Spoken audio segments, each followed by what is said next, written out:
All right, so right, this bike that you see sitting here right now, this is initially my first dirt bike that I ever got, ever got. My mom bought me this dirt bike. My mom also did not let me sell this dirt bike ever. And you know how hard it is to sell this dirt bike? I've been trying. I've tried like 3 different years I've tried to sell this dirt bike. And this is one of the years that I tried to sell this dirt bike. This dirt bike is still on Facebook Market. And I was trying to sell it. But as soon as people heard that it was my first dirt bike, they told me, don't sell it, don't sell it, keep it. And I'm not even gonna lie, I am definitely listening to them now. Um, Actively going to do whatever it takes to fix it and get it up and running and go from there. The goal, a part of the goal anyway, is to see if my little nephew will hop on it and then maybe pass it down to like my son as his first dirt bike or whatever like that. That was so loud. There's a little plastic in my pocket. But I love this bike. Now, this bike is a symbol because there were some significant things that happened in my life or things that I chose to do in my life that my mom was there to support. Let me explain that. Now, my mom passed away in 2023, and that was a very difficult time for me from that point even to now. It was a very difficult time for me because it was going through a lot of my mental processes of paying attention to different things that uh, of the love that was missing or the affection from my mom that was missing. But I want to say this though. I want to say this. When I was doing music, right? When I was doing music, my mom, yeah, I was a rapper. My mom noticed that I was doing music and I wanted to do my own beats for myself. She bought me my first keyboard. When I wanted to ride dirt bikes, I was like 13. She bought me this, my first dirt bike. Like when I got into film. No, no, no, wait. Let me think. Now I bought my clippers for myself. But when I got into film and I was out here grinding my ass off trying to get a laptop and I was like blowing up my laptop that I already had. I was like blowing that shit up, but I was fixing it myself too. I was literally messing it up, fixing it, crashing it, fixing it. She got me my first Mac. She literally handed me my first Mac and I ran with that thing. I told myself I'm not looking back. And I ran with that thing. I've edited so much stuff with that first Mac. Last year I bought another Mac. Now, mind you, I had that first Mac for like 10 years because that was one of the Macs that you could upgrade. You could still upgrade, you could change out RAM, all types of shit, right? So I had upgraded the battery, I had upgraded the hard drive, I had upgraded the RAM. I was like maxing that motherfucker out. I was turning the base 13-inch MacBook Pro into something way stronger so I could keep it forever. So I edited on that Mac for like 10 years plus, like probably a little bit more. But when I got my own, when I bought my Mac last year, I put it up and I was like, I'm gonna replace everything, you know what I'm saying? RAM, new hard drive, batteries, fine.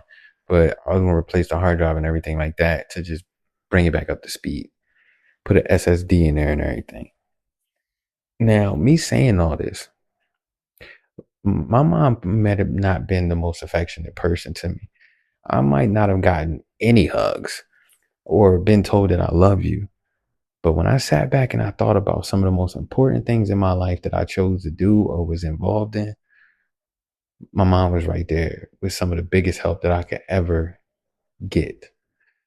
So, only thing I ever wanted to do was fix the relationship between us so then I could ask her more than 2 questions without her kicking me out of her house. I would come in and ask her like, I knew I had a limit of like 2 questions, and then she would tell me, "Don't, I got something to go do." Let her get back to watching her show or whatever like that. But no matter what, I was always gonna be there for her.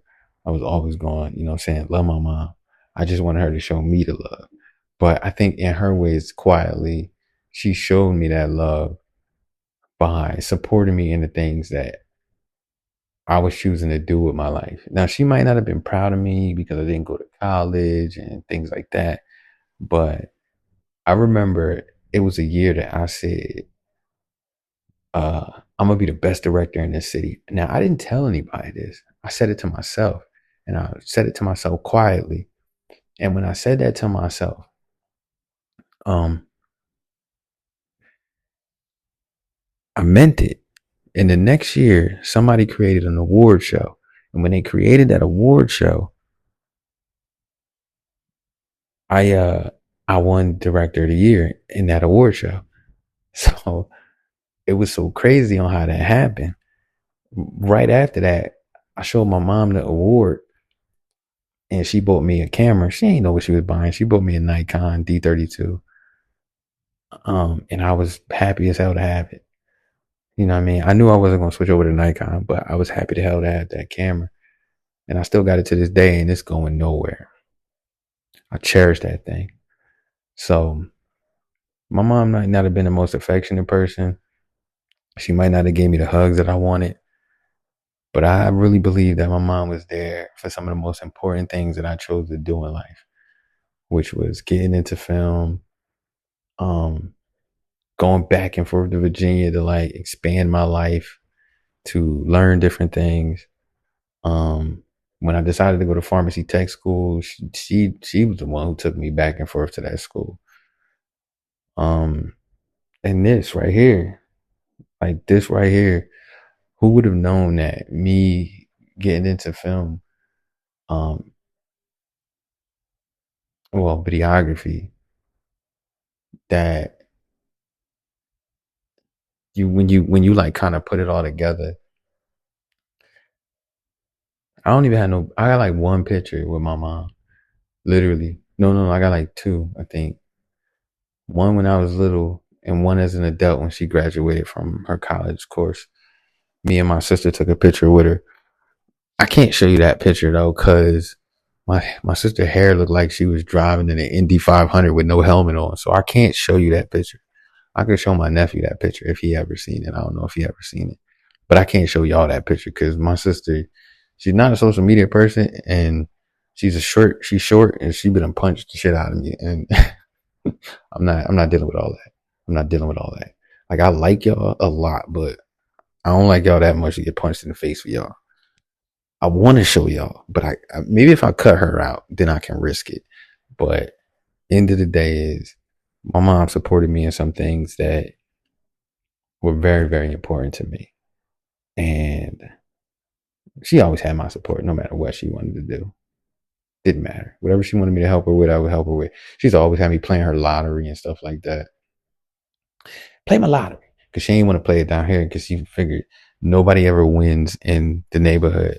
Everybody wins in like the suburbs somewhere or the country part of Jersey. So she would always have me play like like 15 to 20 miles away from Camden. But yeah, again, I would just say like pay attention to how your mom supports you. Those things. She may not.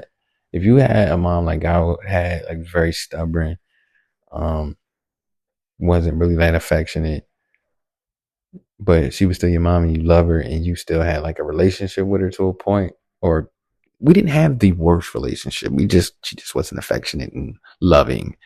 You know what I mean? There's probably somewhere where she did support you in ways. Pay attention to those things and amplify off those.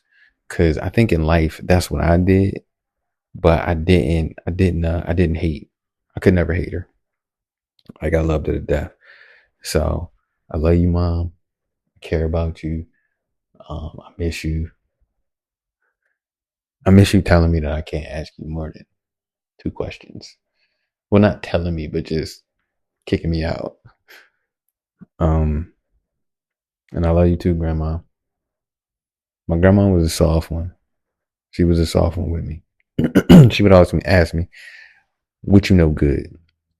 And that's another reason why I say what's good to everybody. I always say what's good to people because my grandma always made me feel like I needed to know something when I seen her. And that's one reason why I like to learn stuff too, is because my grandma will always say that to me. What you know good. Tell me something new. And I would try my best to have something new to tell her. You know what I'm saying? Like literally. So I love you, grandma. I love you, mom. I miss y'all with all my heart. With all my heart, I promise you. I miss the cooking. I miss the laughter. I miss everything. Like everything. Good, annoying, all of it. I miss it. Listen, man, if you got a chance to try your best with your parents, try your best. I don't really have a chance to try my best with my dad because I don't know, he weirdo. But I am trying my best, maybe to like with his family and with my grandpa, his dad, because I got to see him and that was a dope ass interaction. I wish I would have had that on camera. Next time I do, I will have it on camera. I'm gonna do a nice interview with him because he's 99 years old.